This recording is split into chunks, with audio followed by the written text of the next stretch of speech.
Assalamualaikum warahmatullahi wabarakatuh. Alhamdulillahirabbil alamin wassalatu wassalamu ala asyrafil mursalin Muhammadin wa ala alihi wa ashabihi wa man ittaba'ahu ila yaumiddin. Pertanyaan berikutnya, Pak Ustadz, mohon maaf mengganggu Badiatu Maros. Tolong dijelaskan perbedaan infak dan sedekah. Ya, penting sekali. Bahasa fikih, bahasa hadis, bahasa Al-Quran kita komunikasikan.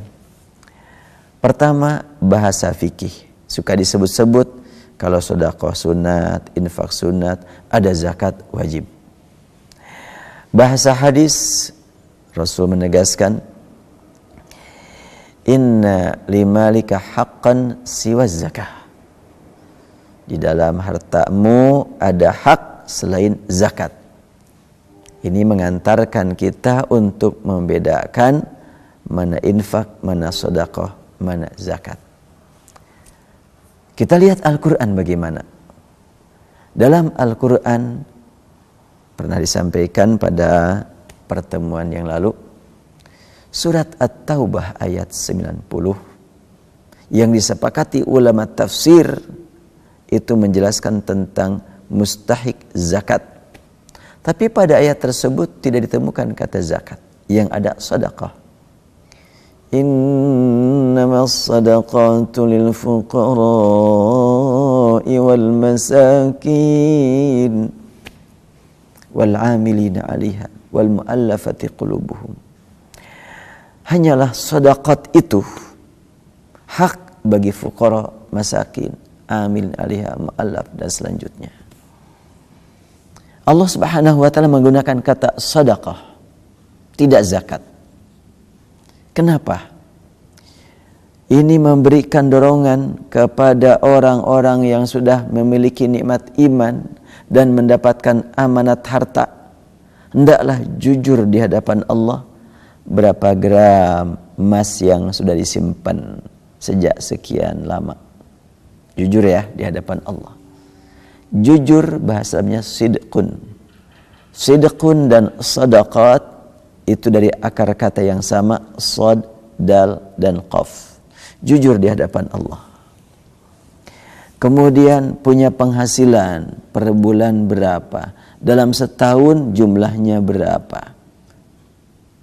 Adakah mencapai derajat kewajiban zakat bagi para pedagang, bagi para pengusaha, bagi para petani, dan dia bukan petani, bukan pedagang, cuma tenaga profesional atau konsultan atau tenaga ahli yang lainnya.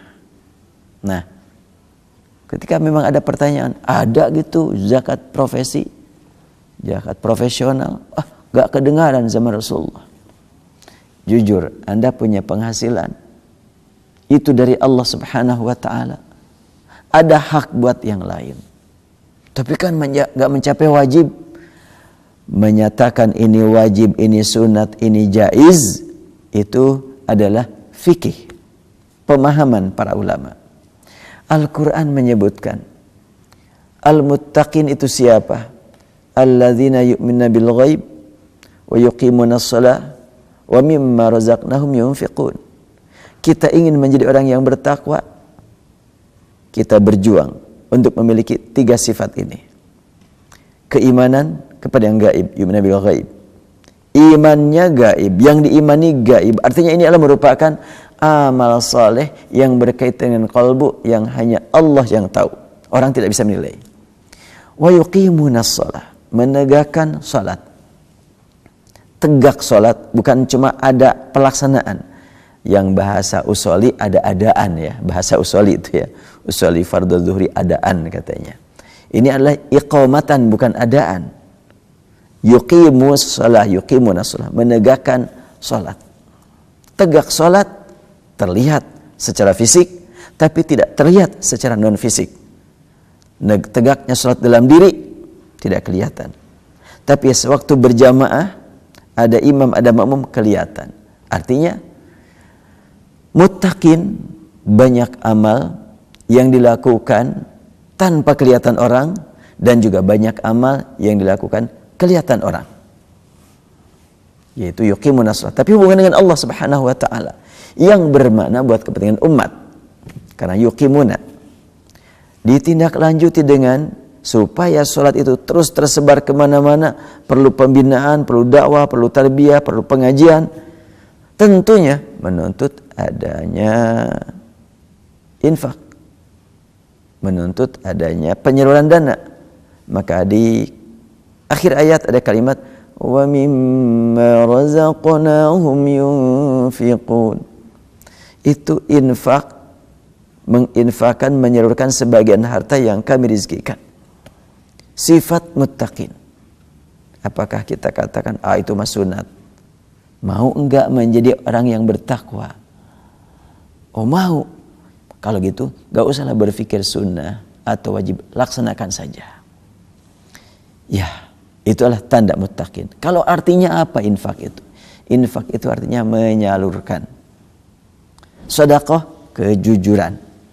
Zakat kesucian. Al-Quran menggunakan kata sedekah dipahami meliputi mana infak dan zakat. Buktinya innamas shadaqat lil fuqara. Itu kan maknanya zakat ternyata. Tapi kenapa pakai sedekah? Biar jujur. Orang yang punya emas pemanya 150 gram. Oh ini kenapa emas? Oh ini masuknya untuk menyelamatkan uang. Kalau disimpan di bank, uang kadang-kadang kena inflasi. Udah dibelikan emas biar teramankan. Oh kalau gitu, itu beli emas untuk nyimpen, kan untuk disimpan. Nah emas simpenan adalah supaya menjadi milik Anda yang sebenarnya, keluarkan zakat. Itu yang menjadi milik Anda adalah yang dikeluarkan untuk zakat. Kalau yang bukan dizakatkan, itu mungkin milik Anda, mungkin milik orang lain. Kalau besok meninggal, sudah enggak dibawakan ke alam kubur. Yang dibawa ke alam kubur yang dikeluarkannya sebagai zakat itu. Makanya disimpan supaya bermanfaat, keluarkan zakat. Jujur ya, berapa punya? Oh iya, saya punya 200 gram. Udah berapa lama itu? Dibeli 10 bulan yang lalu. Nah, nanti sampai setahun keluarkannya zakatnya 200 gram berarti 5 gram. Lah, besar amat. Udah kalau gitu sebelum 1 tahun 11 bulan saya jual 150 sehingga tinggal 50 gram lagi. Nggak wajib kan? Nggak wajib zakat. Itu pun nipu diri itu. Maunya supaya aman, justru akan kehilangan harta Anda. Sebab itu bukan jadi harta Anda. Harta Anda adalah yang dikeluarkan sebagai zakat. Itu yang jadi harta Anda itu. Nah, di sini pentingnya sedekah jujur. Jujur di hadapan Allah Subhanahu wa taala. Allah akan memberikan barokah. Allah akan menggantikan lebih banyak daripada itu.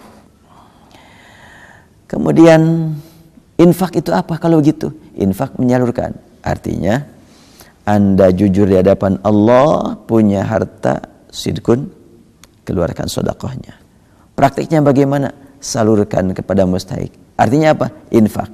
Jadi adanya sedekah mengantarkan Anda untuk berinfak. Kalau sudah menginfakkan berlandaskan sedekah tadi, apa yang didapat? Zakat, kesucian, kesucian batin, kesucian lahir dan batin. Zakat bisa bermakna luas dan sempit. Sedekah bisa bermakna luas dan sempit. Demikian juga infak bisa bermakna luas dan sempit. Bahasa Al-Quran menggunakan 3 kata ini tidak terpisahkan. Ya ayyuhalladzina amanu anfiqu min tayyibati ma kasabtum wa mimma akhrajna lakum minal ard. Wahai orang yang beriman, anfiqu, salurkan dari sebagian hasil kerjamu yang baik-baik dan dari sebagian hasil pertanianmu. Nah, sering disebut sebagai zakat pertanian. Hasil kerja, ya keluarkanlah. Hukumnya wajib apa sunat? Lakukan perintah Allah. Kalau sudah kita siap melaksanakan perintah Allah, mau disebut wajib, mau disebut sunat, lakukan saja. Coba kenapa kok para ulama berbicara ini zakat, ini infak, ini sedekah? Itu kaitannya dengan penyaluran supaya tidak salah saluran. Yaitu kalau yang sampai kepada tingkat wajib 8 asnaf. Yatim tidak masuk, anak tidak masuk, orang tua tidak masuk. Gak boleh gitu zakat ke orang tua. Orang tua jangan dikasih zakat, tapi hartamu adalah milik orang tuamu. Nah, jadi perbedaan infak dan sedekah. Sedekah berkaitan dengan keyakinan keimanan, infak berkaitan dengan pelaksanaan. Manfaatnya akan membersihkan diri kita, yaitu zakat. Wallahu alam. Itu untuk bahasan tentang zakat, dan kita lanjutkan insyaallah pada kesempatan lain. Walhamdulillahirabbil alamin. Assalamualaikum warahmatullahi wabarakatuh.